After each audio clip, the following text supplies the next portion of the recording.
तो नमस्कार दोस्तों। आज मैं ऐसे महान योद्धा की बात करूंगा कि हो सकता है आपकी आंखों में आंसू भी आ सकते हैं। जी हाँ दोस्तों, मैं बात कर रहा हूँ छत्रपति संभाजी महाराज की। उनका जन्म हुआ था 1657 में, जो कि बचपन से लेकर अंत तक युद्ध लड़ते आ रहे हैं। 2 साल की उम्र में ही उनकी माता का देहांत हो गया था। माँ जीजाबाई, जो कि छत्रपति शिवाजी महाराज की माँ थी, यानी इनकी दादी, इन्होंने ही इनका पालन पोषण किया। 13 साल की उम्र में ही 13 भाषाएं सीख चुके थे और घोड़े की रफ्तार, तलवारबाजी, धनुष, तीर निशान और कुश्ती, इन सब में इतने खतरनाक थे कि बोले तो सबका बाप। लेकिन एक बात यह है कि जो व्यक्ति शास्त्र पढ़ने में अच्छा होता है, फिर कभी उसे शस्त्र उठता नहीं, और जो शस्त्र उठा लेता है वो कभी शास्त्र पढ़ने में सक्षम नहीं होता। अद्भुत बाल साहित्यकार, जो साहित्य पढ़ता भी था और इतिहास लिखता भी था।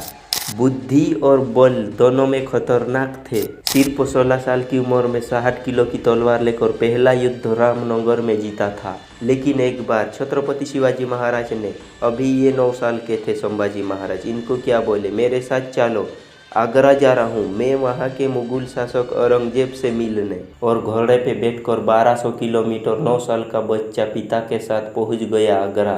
आगरा में क्या हुआ कि पहले तो बेइज्जती की, फिर कारागार में बंद कर दिया दोनों को। फिर वो सोचने लगा कैसे यहाँ से बाहर निकलूँ, कैसे यहाँ से पिता को निकालूँ। पहले तो पिता को बाहर निकाला, फिर खुद भी गायब हो गया, रायगढ़ पहुँच गया वो। संभाजी महाराज ने उज्जैन के कवि कलेश के साथ कविता क्या करते थे। संभाजी महाराज सबसे ज़्यादा अपने साथ कवि कलेश को रखते थे। पिता युद्ध लड़ने में बिजी थे। इन्होंने 19 साल की उम्र में ही पिता के पीछे से रायगढ़ किले को संभालने लगे थे। 1681 में उनके पिता छत्रपति शिवाजी महाराज का देहांत हुआ और औरंगाबाद में औरंगजेब का सबसे बड़ा किला, वहां पर हमला किया। औरंगाबाद में इस बड़ी हार और बड़ी लूट ने औरंगजेब को हैरान कर दिया। औरंगजेब सपने में भी नहीं सोचा होगा कि 23 साल का ही तो लड़का है, ये सब कैसे कर सकता है। औरंगजेब ने अपने हुसैन अली खान नाम का सबसे बड़ा जनरल उसको भेज दिया 20,000 सैनिकों के साथ कि उसको ख़त्म कर दिया।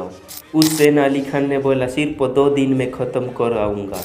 2 दिन तो क्या, संभाजी महाराज को वो टच भी नहीं कर सके। वहाँ पर मराठा इतने थे कि इनकी रणनीति बहुत ही खतरनाक थी। मराठा एकजुट हो गए और हुसैन अली खान को 1 साल लगा, कुछ नहीं कर पाया। और 1680, 81, 82 कई बार हमला किया, एक बार भी नहीं हारे संभाजी महाराज। एक बात बताया आपको, पूरे इतिहास के अंदर शायद ही छत्रपति शिवाजी महाराज अकेला ऐसा योद्धा रहा होगा हमारे देश से, जिसने 9 साल के अंदर 120 लड़ाइयाँ लड़ी लेकिन एक भी नहीं हारे। औरंगजेब ने सोचा पूरा नॉर्थ तो मैं जीत ही चुका हूँ, अब तो सिर्फ दक्खन बाकी रह गया है। तो वहीं महाराष्ट्र की तरफ बढ़ने लगा। तो वहीं औरंगजेब ने एक कर्नाटक साइन करने की कोशिश करी पुर्तगालियों के साथ गोवा में, ताकि समुद्री रास्ते से उनको एक और सपोर्ट मिले। औरंगजेब बहुत तेज था, सोचा था नॉर्थ से भी सपोर्ट लूंगा, पुर्तगालियों को साथ रखूंगा, साउथ से और निकालूंगा तो चारों दिशाओं से गधेड़ के खत्म कर दूंगा। ये तो छोटा सा बच्चा है। संभाजी महाराज को जैसे ही पता चला, सबसे पहले तो ये गोवा में घुस गए।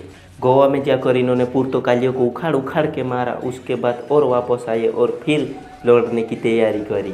छत्रपति संभाजी महाराज की एक सबसे बड़ी खतरनाक प्लानिंग ये है कि इन्होंने 9 साल तक औरंगजेब को मराठाओं के बीच में घुमाता रहा। उधर औरंगजेब की 8 लाख की सेना और इधर संभाजी महाराज की 20,000 की सेना, फिर भी औरंगजेब एक बार भी नहीं जीत पाया। मुगलों को इतना गोल गोल घुमाया, इतना घुमाया, इतना घुमाया कि पूरे भारत को जीतने का गोल हाथ से गया।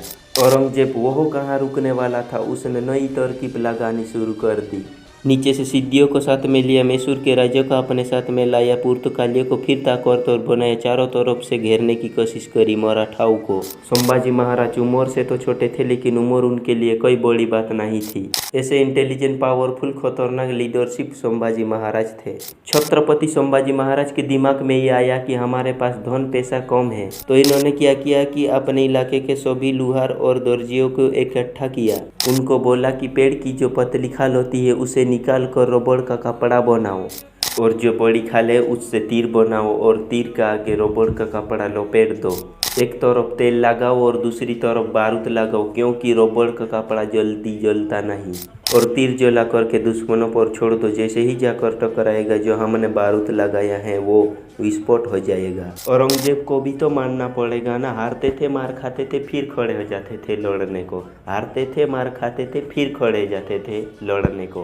अकेले नहीं लड़ते थे, 8 लाख की सेना के साथ लड़ते थे, फिर भी बार बार हारे औरंगजेब। एक राजा था चिक्का देव राय नाम का, जो औरंगजेब से पूरी तरह से मिल चुका था। छत्रपति संभाजी महाराज ने सबको बुलाकर कहा, किसी ने भी अगर औरंगजेब के धर्म परिवर्तन मिशन में मदद करी तो उखाड़ के सारी नस्लें खत्म कर दूंगा।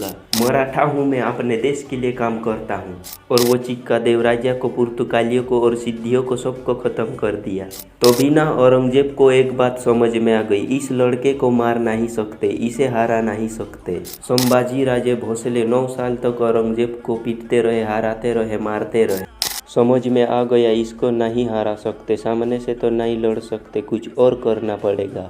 और वहीं संभाजी के जो साले साहब थे ना, जो उनकी पत्नी के भाई, संभाजी राजे भोसले के पत्नी के भाई, वो संभाजी ने इनको वेतनधारी देने से मना किया था ना, तो औरंगजेब को वो खबर पता चल गई। संभाजी महाराज किसी खास मीटिंग के लिए अपने पार्टनर कोई कलेश के साथ संगमेश्वर में गए थे।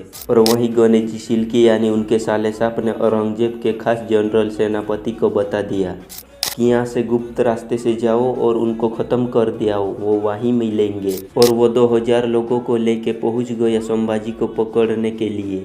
8 लाख लोग तो हरा नहीं पाए थे, तो फिर 2000 लोगों से क्यों हारना पड़ा? क्यों?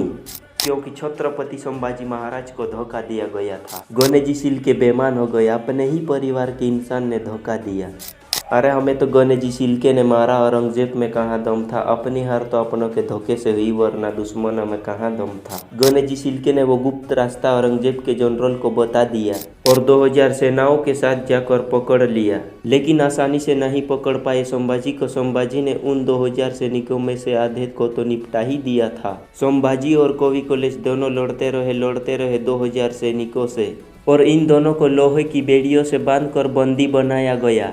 8 लाख लोग मिलकर नहीं लड़ सके, लेकिन यहाँ पर धोखा दिया गया। संभाजी महाराज और कोई कलेश को बंदी बनाकर पूरे शहर में घुमाया गया। बहुत ही मारा पीटा, लोगों से बोला इन पे मूत्र त्यागो, इनको मारो, पत्थर से मारो। उसके बाद बंदी बनाकर औरंगजेब की किले में ले जाकर बोला, 3 प्रश्न, जो सोना गहना चुराया वो मुझे वापस कर दो, और किसने तुम्हारी मदद करी उसका नाम बताओ, और धर्म परिवर्तन कर लो। ये 3 काम कर लो, जीवित बचोगे, मेरे साथ रहोगे, ताकतवर बना दूंगा। संभाजी महाराज कवि कलश के आंखों में इतना सा भी डर नहीं था। उसको बोले, मैं मराठाओं की जमीन तुम्हारे नाम नहीं करूंगा, अपने धर्म का बलिदान नहीं करूंगा। तुम 1000 बार मारो या बार बार मारो, अगली बार फिर जन्म लूंगा, अपने ही धर्म में लूंगा। इन दोनों ने खाना पीना बंद कर दिया और अपने शरीर को लोहे की तरह शांत रखा। वो इनके नाखून खींचकर सब निकाल दिए और नमक शरीर पर लगाया ताकि दर्द के मारे चिल्ला सके।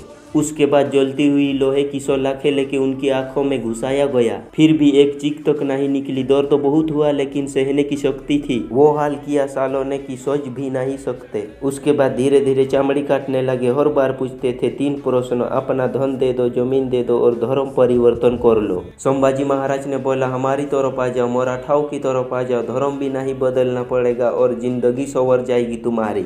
ये दर्दनाक सिलसिला 40 दिन तक चलता रहा। 40 दिन तक तड़पाया सालों ने। औरंगजेब ने बोला, काट डालो इनके शरीर को, काट डालो। शरीर के छोटे छोटे टुकड़े कर दिए। छोटे छोटे टुकड़े करके नदी के पास में फेंक दिया गया। इतना घटिया आदमी था औरंगजेब साला। इनके छोटे छोटे टुकड़ों को जोड़कर सिलकर अंतिम संस्कार किया गया। लेकिन अब हर घर में एक औरत सेना में आ गई, हर पत्ता तीर बन गया। देश धर्म पर मिटने वाला शेर शिवा का छावा था। महापराक्रमी परम प्रतापी एक ही शंभू राजा था। सारे मराठा एक हो गए और उसके बाद दोबारा युद्ध छेड़ा गया। औरंगजेब का दक्कन का सुल्तान बनने का सपना खत्म हो गया। कुछ ही साल के अंदर वहीं दक्कन की भूमि में मारा गया, वहीं खत्म हो गया औरंगजेब। देश को नहीं जीत पाया।